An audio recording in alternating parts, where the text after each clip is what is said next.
मुलांनो, सुस्वागतम. संगीता बालसिंग या माझ्या यूट्यूब चॅनलवर तुम्हा सर्वांचे हार्दिक स्वागत.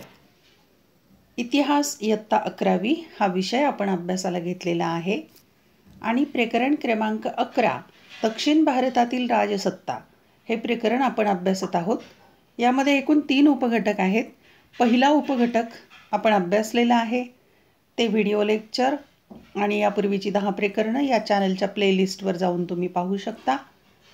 आज आपण दुसरा आणि तिसरा दोन्ही उपघटक याच व्हिडिओ लेक्चरमध्ये घेतलेले आहेत, कारण दोन्ही टॉपिक थोडेसे लहान आहेत म्हणून एकत्र व्हिडिओ घेतलेत.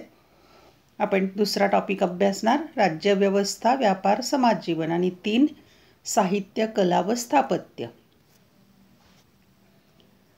दुसरा उपघटक आहे राज्यव्यवस्था, व्यापार, समाजजीवन.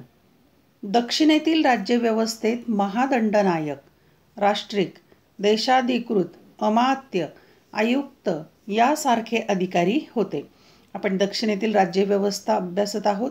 वेगवेगळी राजघराणी, त्यामध्ये या प्रकारचे अधिकारी होते: महादंडनायक, राष्ट्रिक, देशाधिकृत, अमात्य, आयुक्त. चोळांच्या राज्यात असलेल्या अधिकाऱ्यांच्या मंडळास उदानकुट्टम हे अधिकाऱ्याचं नाव आहे, अधिकाऱ्याचं मंडळ आहे असे म्हटले जाई. उदानकुट्टम. राज्य अनेक प्रांतात विभागलेले असे.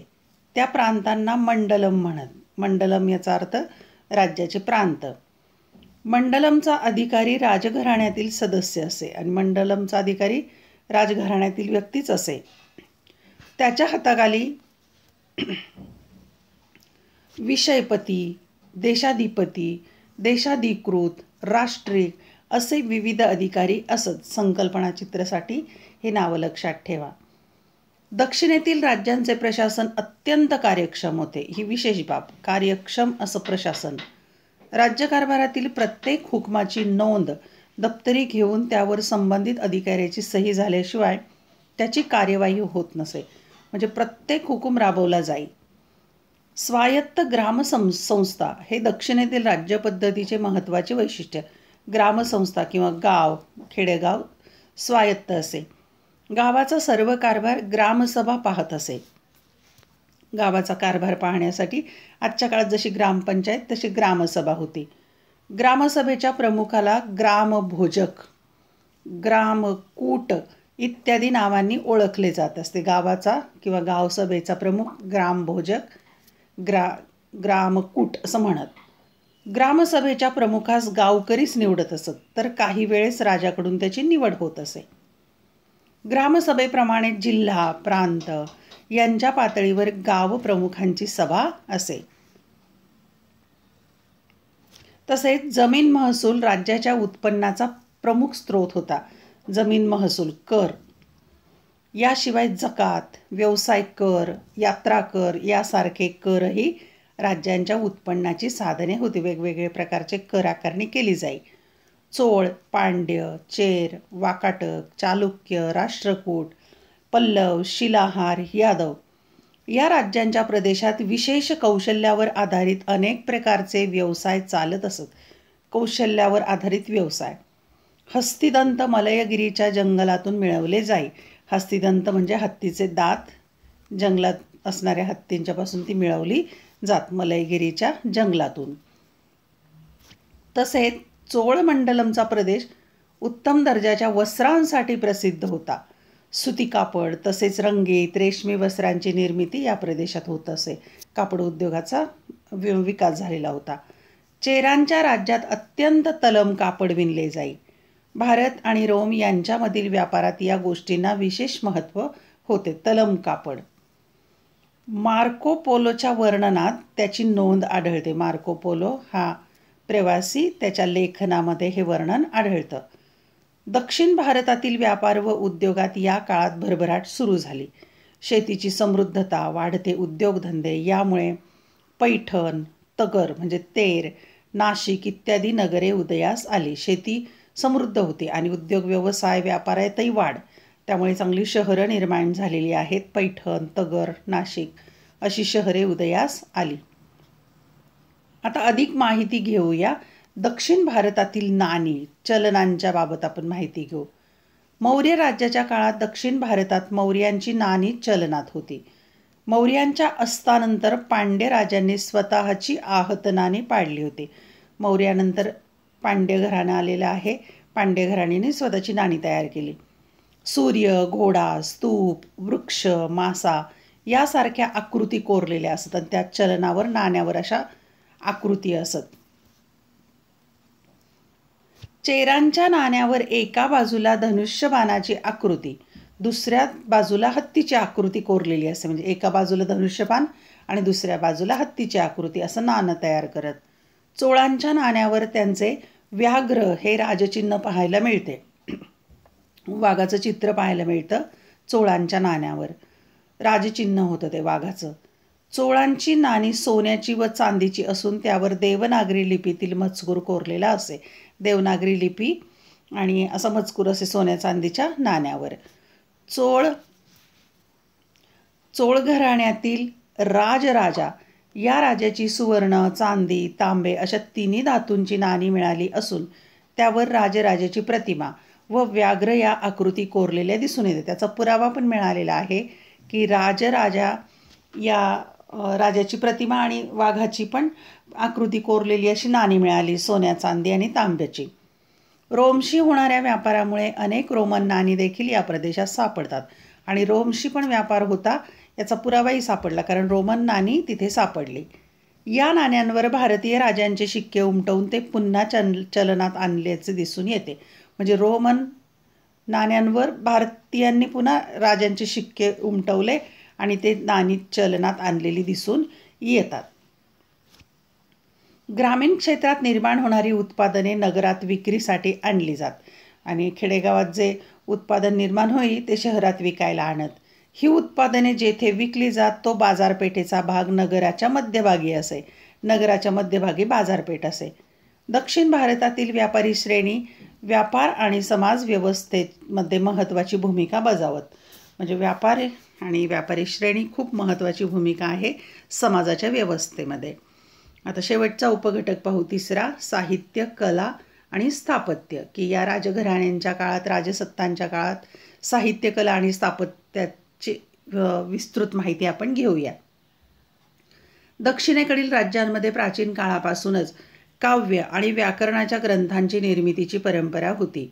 काव्य, व्याकरण, ग्रंथनिर्मितीची परंपरा.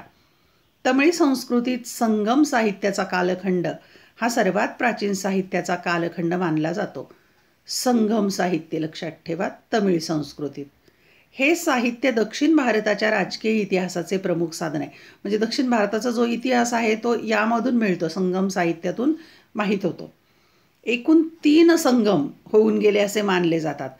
संगम याचा विद्वान साहित्यिकांची परिषद म्हणजे संगम, आणि 3 संगम होऊन गेलेले असे मानले जाते. संगम विद्वान साहित्यिकांची परिषद. हा काळ संस्कृत वाङ्मयाच्या दृष्टीनेही महत्त्वाचा होता. कालिदासाने मेघदूत हे काव्य विदर्भातील रामटेक या ठिकाणी रचले. वस्तुनिष्ठ प्रश्न लक्षात ठेवा. कालिदासाने मेघदूत हे काव्य रचले आणि त्याचं ठिकाण विदर्भातील रामटेक, महाराष्ट्र आजच्या काळातलं. वाकाटकांच्या राजवटीत प्राकृत काव्यही निर्माण झाले. दुसरा प्रवरसेन या वाकाटक घराण्यातील राजाने सेतुबंध हे सुप्रसिद्ध काव्य रचले. दुसरा प्रवरसेनाने रचलेलं काव्य सेतुबंध. वाकाटकांच्या वत्सगुल्म शाखेचा संस्थापक सर्वसेन याने हरिविजय हे काव्य रचले. वाकाटक घराण्यामध्ये वत्सगुल्म ही शाखा आहे आणि त्या शाखेचा संस्थापक सर्वसेन त्यांनी रचलेलं काव्य हरिविजय. हे वस्तुनिष्ठ प्रश्न लक्षात ठेवा. दक्षिण भारताच्या स्थापत्य कलेत मुख्यतः 2 शैली आढळतात. एक द्राविडी स्थापत्य शैली आणि दुसरी वेसर स्थापत्य शैली. की 2 प्रकारच्या शिल्पकला आढळतात, शैली आढळतात. एक वेसर आणि एक द्राविड. कृष्णा नदीपासून कन्याकुमारीपर्यंतच्या प्रदेशात द्राविड स्थापत्य शैलीचा उदय व विकास झाला. कृष्णा नदीपासून कन्याकुमारीपर्यंत. द्राविड शैलीचे वैशिष्ट्य म्हणजे शिखरांची उभारणी. मंदिर वगैरे असेल तर त्याची शिखरांची उभारणी विशेष असे. या पद्धतीच्या शिखरांमधील मजले एकावर एक लहान होत गेलेले असत, एकावर एक लहान होत मजले जातात अशी द्राविडी शैली. कांची येथील कैलासनाथ आणि वैकुंठ पेरुमल मंदिर हे स्थापत्यकलेचं उदाहरण. तंजावर येथील बृहदीश्वर मंदिर इत्यादी मंदिरे द्राविडी शैलीचे उत्कृष्ट नमुने आहेत. लक्षात ठेवा, द्राविडी शैलीचे उदाहरण कांची येथील कैलासनाथ आणि वैकुंठ पेरुमल मंदिर, तंजावर येथील बृहदीश्वर मंदिर. चालुक्यांनी ऐहोळे, बदामी आणि पट्टदकल इत्यादी ठिकाणी मंदिरे बांधली. या मंदिरांच्या ठिकाणी ही स्थापत्यशैली दिसून येते. राष्ट्रकूटांच्या काळात वेरूळ येथील जगप्रसिद्ध कैलास मंदिराची निर्मिती झाली आणि वेरूळची लेणी निर्मिती झाली आहे राष्ट्रकूट राजघराण्याच्या काळात. चोळांच्या काळातील धातुशिल्पे ही भारतीय धातुशिल्पामध्ये सर्वोत्कृष्ट आहेत. चोळांच्या काळात धातूंची शिल्प निर्माण झाली. यामध्ये नटराज शिवाच्या कांस्यमूर्ती प्रसिद्ध आहेत.